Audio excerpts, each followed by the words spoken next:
All right. Well, good morning. We don't want to keep people waiting in anticipation too long, so I think we'll go ahead and get started with today's Zoom meeting. People get super excited when we start talking about Essa, so we want to keep that excitement level high. If you haven't yet, it may work best if you mute unless you have a question for us, so that we don't get as much background noise. But please feel free to either type in a question in the chat. We'll try and watch that, or unmute yourself and ask a question anytime. Basically, what we're envisioning with this is an opportunity to go over kind of the latest with the Essa changes. We know a lot of you guys are right in the midst of the work to make this conversion. So, we're still getting a lot of questions coming into us through emails or phone calls, I guess. And we just thought we're going to kind of share some of those questions that we've been getting that have kind of come up over and over. Hopefully that'll be something that maybe will answer some questions some of you have. Also, if you didn't catch, we pushed out a update last Friday. This past December. This month, it was Monday? Yeah. Wow, this week's flying by. Or dragging, one of the two. But starting just a minute. Well, it was 5/7. Yeah. A week ago Monday. Sorry, not this. It is dragging. But anyways, hopefully I'm very hopeful that that's the last of the, I won't say it's big changes. It really wasn't big changes, but there were some significant changes in there that you need to be aware of. So we'll go over that, make sure everybody caught those. As we've been doing, those changes that came out this last time are all highlighted in orange on the changes tab on those different documents out on our website. We've also added the date changed column so that you can see when each of the changes were made. So that way, whenever you looked at your last version or made your last updates, you can see what has changed since that time. And other than that, I think one of the big things is just if you guys have questions, we would gladly answer those as we go through this. So, or make our best attempt at answering those questions. So, with that, I think I'll jump right into going over just some of the, I guess, repeat questions. I think is where we'll start with that we've been getting that are good questions. So. Don't be offended when I say that if I don't go over your question you've asked, doesn't mean it's a bad question. These are ones we've got repeatedly. So one of the big topics that I've got several times, and I just added to the FAQ document as well, so you may have already caught it, is around the idea or the question of what do you do with those costs associated with the birth through pre-K SPED kids? As far as should those costs be allocated to just the district code or to a specific elementary code for those of you that have multiple elementary buildings or multiple buildings in general, I guess. If you're a district that just has one elementary, it's probably a pretty simple, problem for you or not a problem for you. But basically, our guidance has been, and what we've added to the FAQ document is, I think it makes the most sense in those situations to probably do an allocation amongst your elementaries. So those charges or those expenses will obviously get charged to the SPED function codes, either in the birth to 2 or 3 to 5 grouping, as I think it's only the SPED kids that are getting services at home before pre-K.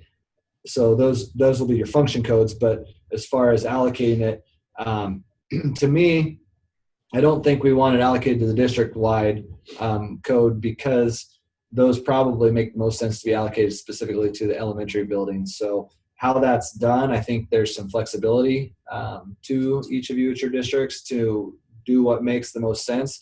That could be a couple different things. One, you could just do it based on your fall membership or average daily membership in those pre-Ks. Now, keep in mind as you're going throughout the year, you're not going to know what your average daily membership is till after the school year's over. So you may want to use fall membership, and I think that would probably get you pretty close to ADM. If we're wanting to do it by ADM, I guess you could wait till the end of the year and do a journal entry and move it all over according to that once you know what your ADM is. You may also want to do it by location. So if you know kind of where those kids are that you're serving, I think it's perfectly reasonable to do that allocation based off of the area where those kids will go to school if they stay in that zone once they start school. So those are a couple different ways. I think there's maybe some other ways too that would be reasonable. So that's I guess one thing we'd start with. I should also just, I guess, back up to, I think most of you know in here with me, or I'm Bryce Wilson, the Director of Finance. Probably most of you know me and have used my name in vain lately. So probably who I am, but also have Bill Biven and Janice Arrett, who have been huge drivers for us at the department and getting this moving forward. So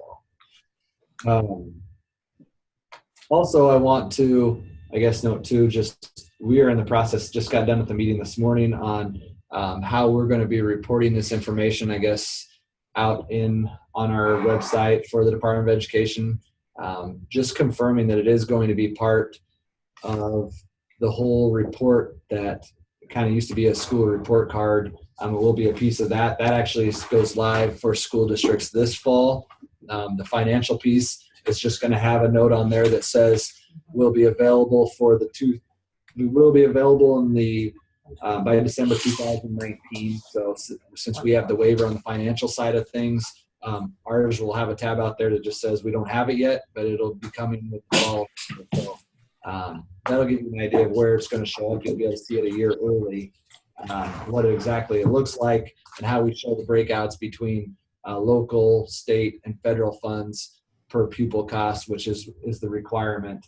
It'll get to be determined. But there's a whole lot of other functionality that we want to add to it too. So we're working through all those details. Any questions on, I guess, again, if you have questions, please feel free to submit those, either just unmute and let us know. Questions on those allocations as far as the birth to age 5. I think you'll see it. I think it's going to be very similar with a lot of SPED costs. So if you're providing services to private or parochial or homeschool kids, those services may make sense to allocate just to the district level, because those can be services all the way from birth through 21. So I think you could probably code those to the district level. But if you know it's services like, say you're at Omaha and you know it's Omaha Marion, which is only a high school, you could, if you wanted to, allocate those just across your high schools. I think there's flexibility to do that, but I think in general, those may make sense to just keep it easier and simpler for the school districts to do that. Just get the wide code, and then we'll do the allocation based off your average daily membership. So, all right. Okay, we did have a question just so everybody sees it on the group chat when you come in. And says, what is the code for substitute bus drivers? The same object code as substitute teacher. Bill's answered that question out there. Just use object code 1 for the substitute bus driver, just to make sure everybody sees that question. Also, another topic that keeps coming up that we want to touch on is around coaching and how those are coded. Coaching is going to be coded to the 1100 function code. It's based off of guidance that came out from, I don't know if it was Supreme Court, but a court ruling that said that coaching was considered regular education. So that's where that will fall. As far as the object code, that's going to depend obviously on what or who is doing the coaching. If it's certificated staff, they'd be 151. If it's non-certificated staff, it'd be 150. And if it's a member of your community that's coming in and doing it, we'd say that'd probably be a 120, a temporary employee. One of the questions, this fits in a lot of different categories. I think there's some confusion around. So what happens when we have a IT director who is certificated but is not using, is not I guess, working in a certificated field is not teaching. They're acting as the IT director for the district. Well, in that situation, we would tell you if they're also coaching besides being your IT director, I would code them to the 150 where the majority of the time is being coded, to be consistent, that their I guess their duties in your district are non-certificated duties. So that's how we have you code them, both for their regular part of their IT director job and also for their coaching, even though they do have a certificate. Another question we've had several times is, what do you do with a teacher who is receiving additional compensation for covering another class period for another teacher? So they should have study hall and instead they're teaching another class and they're getting additional compensation for that. I think that falls into Object Code 151, additional compensation. So that would be just that piece of the salary. I think the benefits then. Yeah, you code the benefits the same as where the regular, the rest of their benefits are going.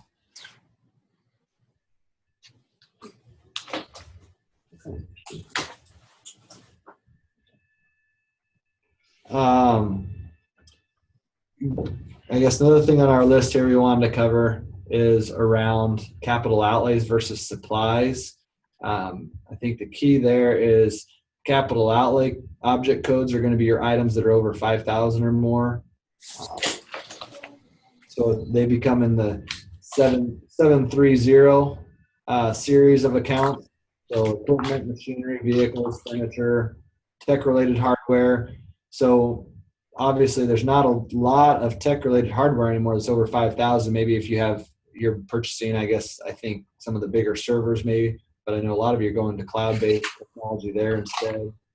735 tech-related software, 739 is other equipment.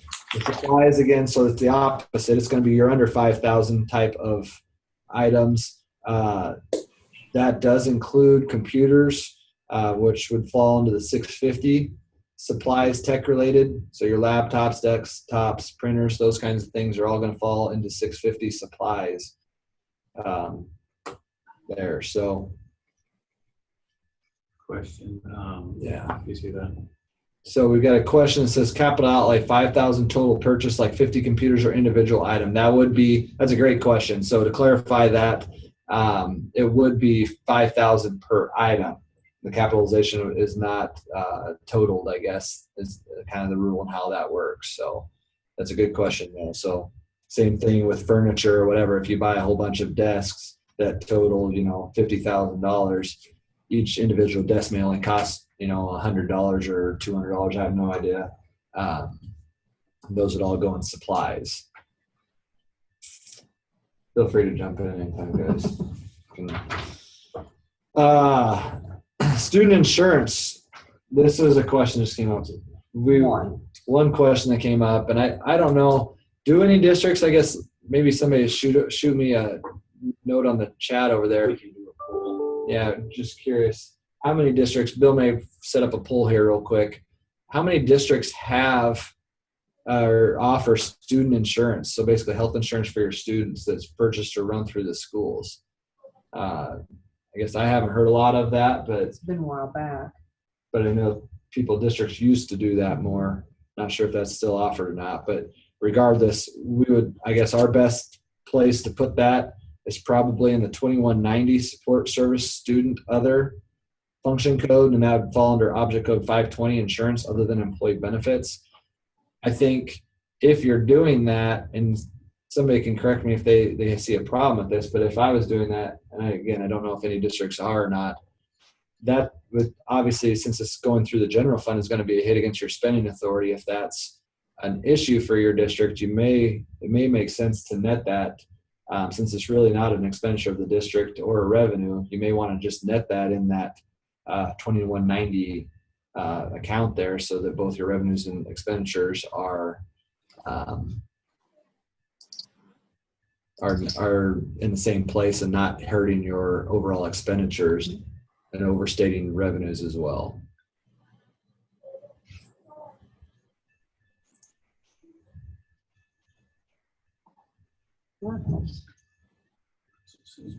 So there are some districts, looks like, that are offering that.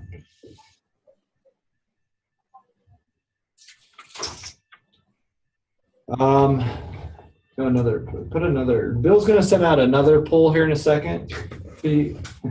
On the fly, just filling people out too. So while I'm thinking of it, I know this is a little bit scattered, and I apologize for that.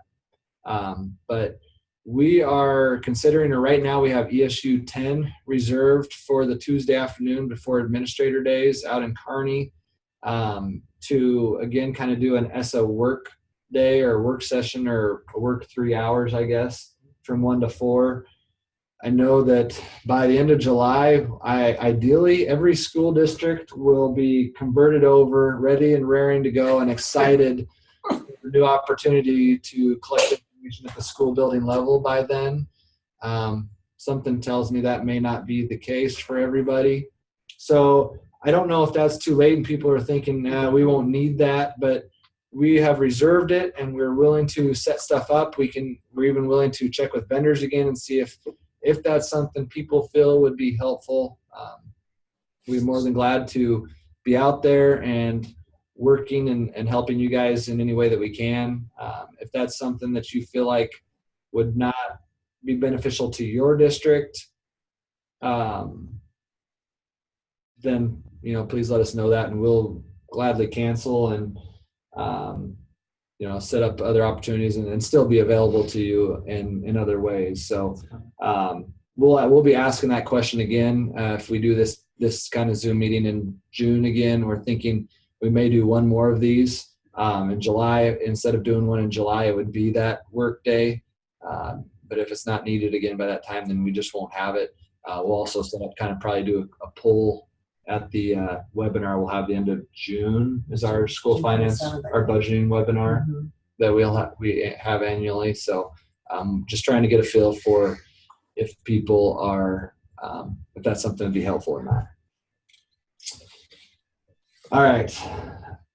Any other questions before we maybe start going through the updates we made last week to the ESSA stuff? Feel free to unmute and ask your question if you'd like to, or type it in. Do another question. You're not able to.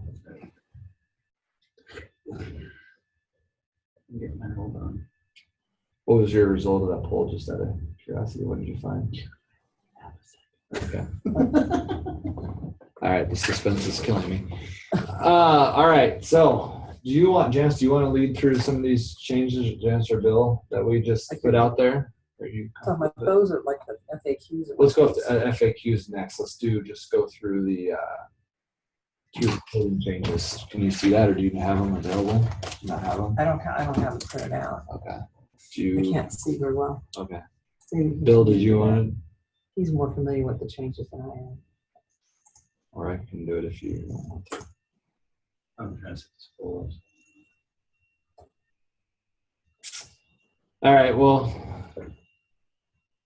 the coding, I guess, so what we're looking at right now is, I think I'll start with the object code descriptions file. Does that make sense to go through that one first? Mm-hmm.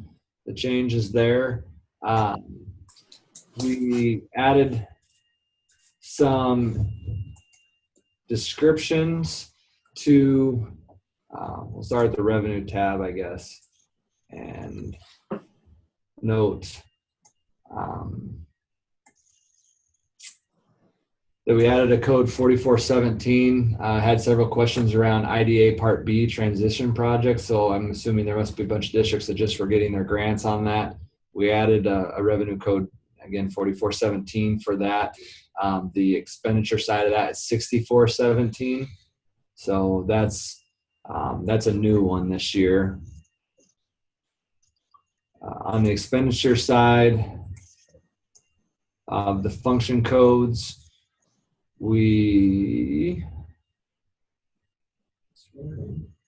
there's some wording added to 2790 just to clarify that other student transportation services, regular students, also includes payments for contracted transportation services. And then Well, really, that was the big piece on there. It's really the object code we made the majority of the changes.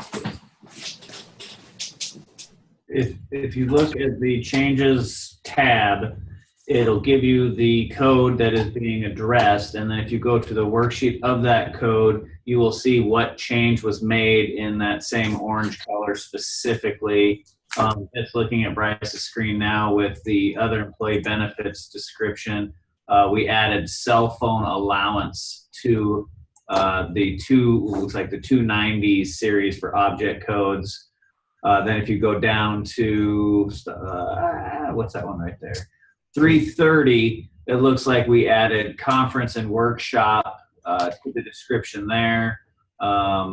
And then we added the descriptions. They were already in the file, the master list file, but they were not in the description file. So we added descriptions for, I can't see 395 and 396. 395 and 396. Like I said, the number of object codes already existed, so we just added descriptions to that file. So like I said, if you reference the changes sheet, it's pretty vague, but it does tell you the number. But then if you go to the worksheet, the revenue expenditure object code, you'll find that orange again within whatever the change actually was specifically.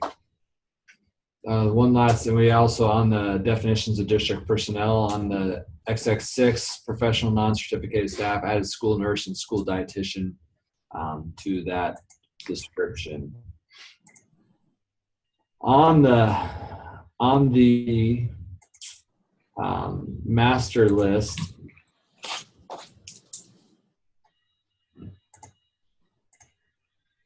we added, there's actually some pretty significant changes there in what we added to the activities fund. There's the master list.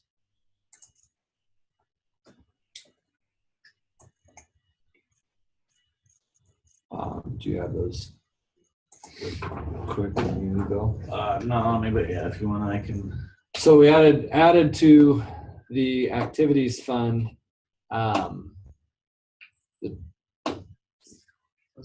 That's removed.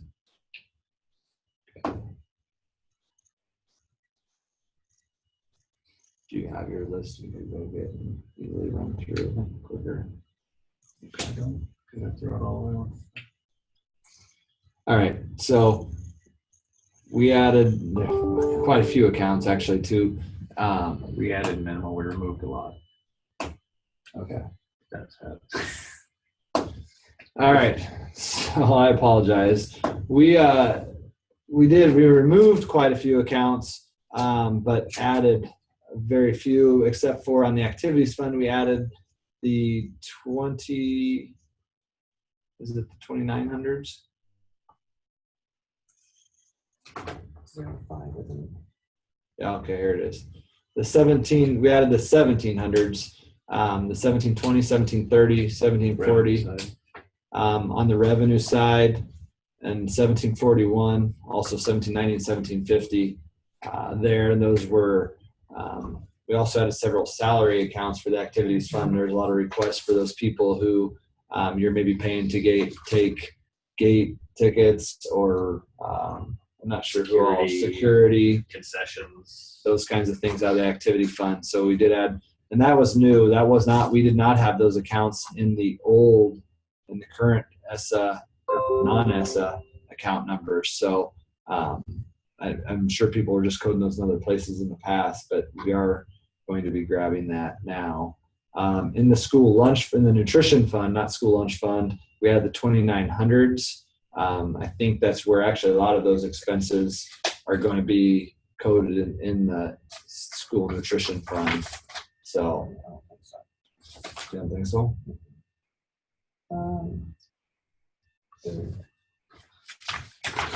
3,000 something.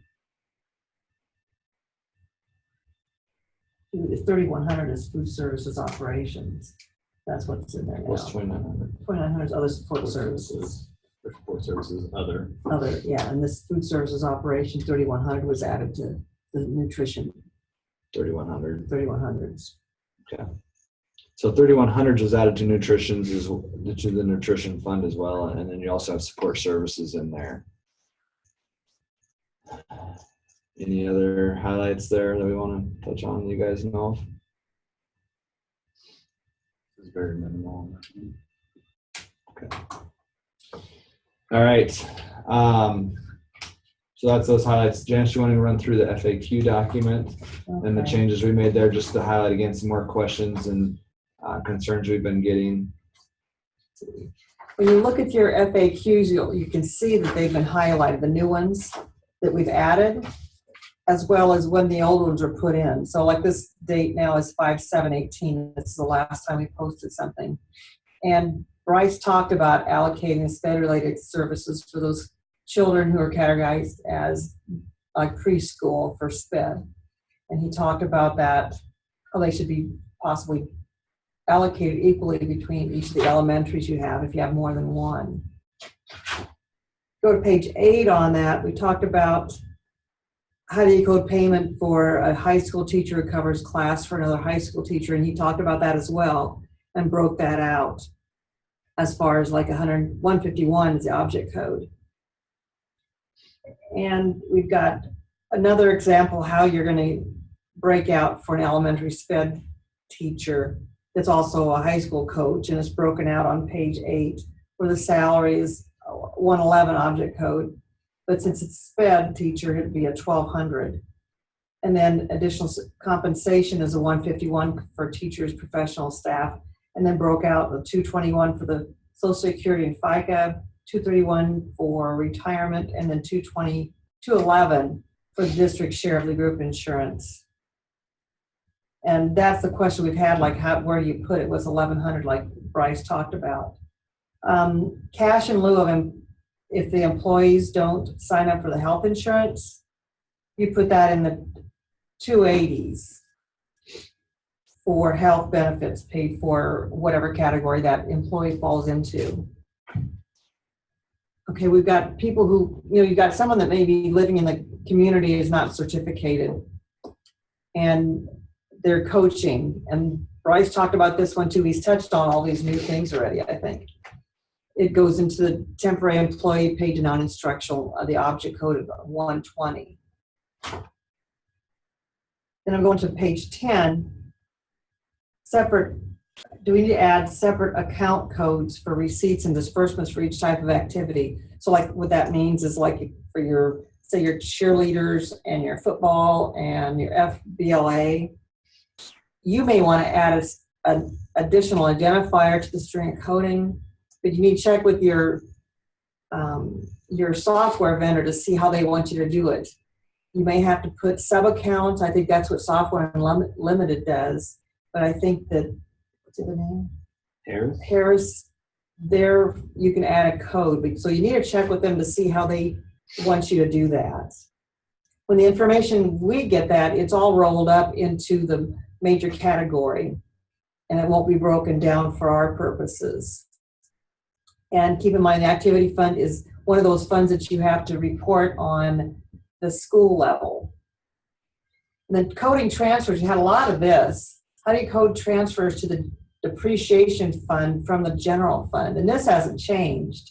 You actually have to, you're coding it to the expenditure because it's an expenditure out of the general fund, but when it shows up in the depreciation fund, it's going to show a transfer in and it would be coded as a 911. The whole string coding would be 03 for depreciation fund, revenue is the 1, and then 05200 transfers, and then specifically from the general fund is 911. I think that's about all the new ones we've got, pieces. Other questions that we're not touching on? I know some of you guys have questions for us, so don't be shy. I don't know. Do you guys have any other stuff other To than talk about?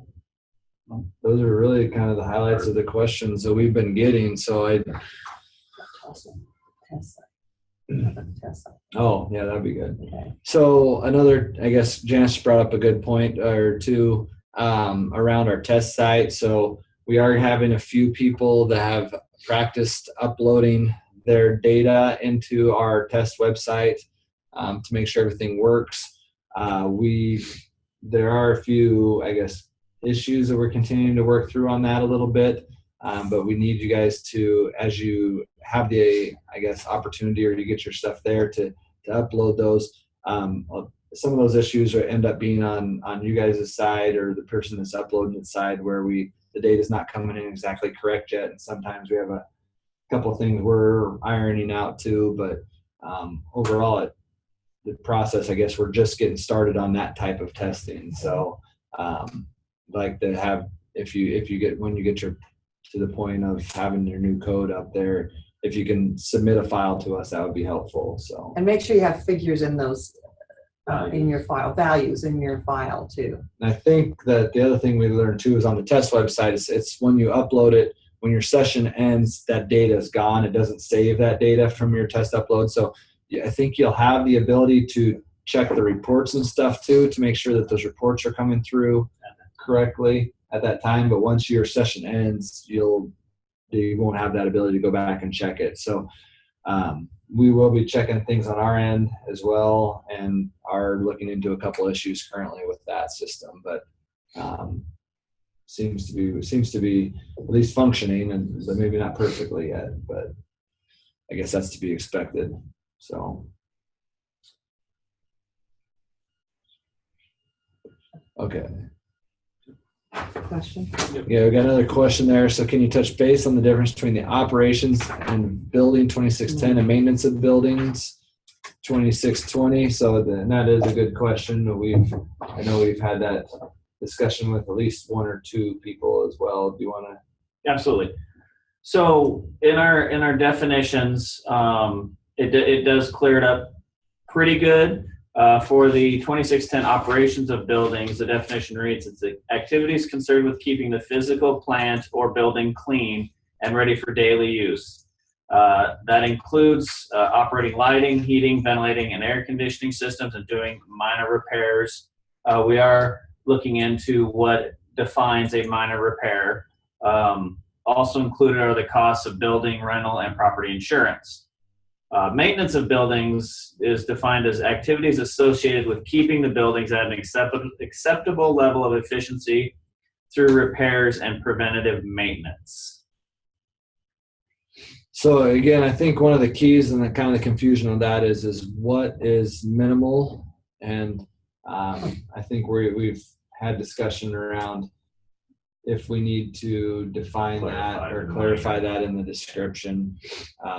That may be helpful. I'm not sure how we come up with what that threshold really is. I suppose that would end up probably being something that's arbitrarily. It can fluctuate between districts too, as to what minor is. Yeah, that's where something that's minor to one district may not be to another district. But if we don't clarify that, the flip side to that is then we end up with not as uniformed reporting, I guess, either. So that's, I guess, the challenge we're looking into on that. But we may at a later update where we just do some wording changes, clarify that a bit. Custodians in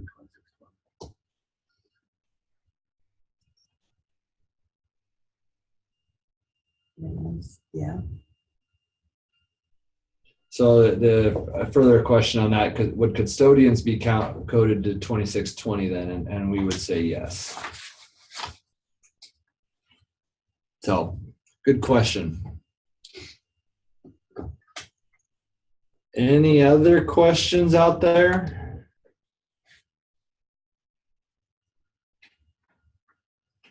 Any other thoughts in here? That's not far along there. See how far I just have. I mean, I can do another poll. Janice is curious, just how many of you are, I guess, how far along are you guys? Do we have any districts that are on right now that are completed? I know a couple of districts are all the way through it. Anybody that's still kind of waiting around to get started on it, just be helpful for us to kind of gauge where people are at. So kind of let us know that would be helpful. Another poll is coming.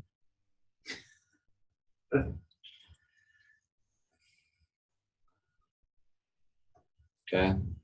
There's some, yeah, I know there's some people waiting that are kind of waiting until school's out.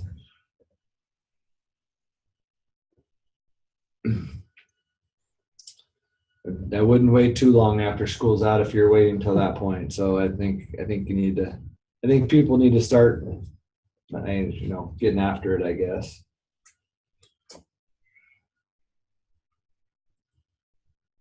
You need to lock yourself up in a room and nobody bothers you to get this stuff, because it's kind of getting interruptions makes it tougher for you. Is there anything else? Here's one more question. I think we're kind of drawn to the end of what we have ready for you today. It's been a little wild around here lately. Obviously, you can tell we weren't as prepared as we would have liked to have been. But is there something else that we could be providing potentially that would be helpful to you as you work through this or start using the new account codes?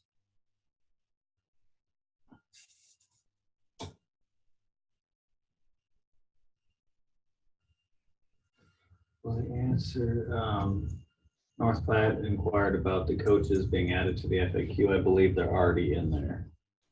How to code the coaches? I Yeah. think there's something in there. What page is that? Page 8, there's some information. High school coding's at page 8. Is it going into this kind of detail that we talked about earlier as far as? Mhm. Okay, so page 8 of the FAQ document goes over that coach's information I talked about earlier, where what object code you'd code them to and It's what function code.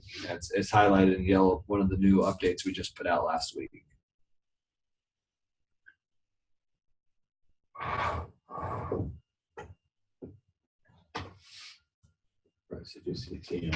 Yeah. Anything else, guys, before? I don't want to just keep everybody, don't want to just have the meeting go for the sake of going. So I know everybody wants to get back to working on it. So I think it's worthwhile. yeah, do you want us to go through more updates or other additional questions? We can catalog the questions we've got over the next month and do this again the end of June. If people found this helpful at all, maybe you think that this is too kind of scattered and that information is already out on our website. So it may not be helpful to you, but if it is, we're also, and we're going to be we're having a vendor meeting tomorrow with the major vendors across the state, just to provide an opportunity for them to ask questions they're having or concerns they have. And so hopefully we can help tackle some of the issues on that side of things too. At least that's what we're hoping.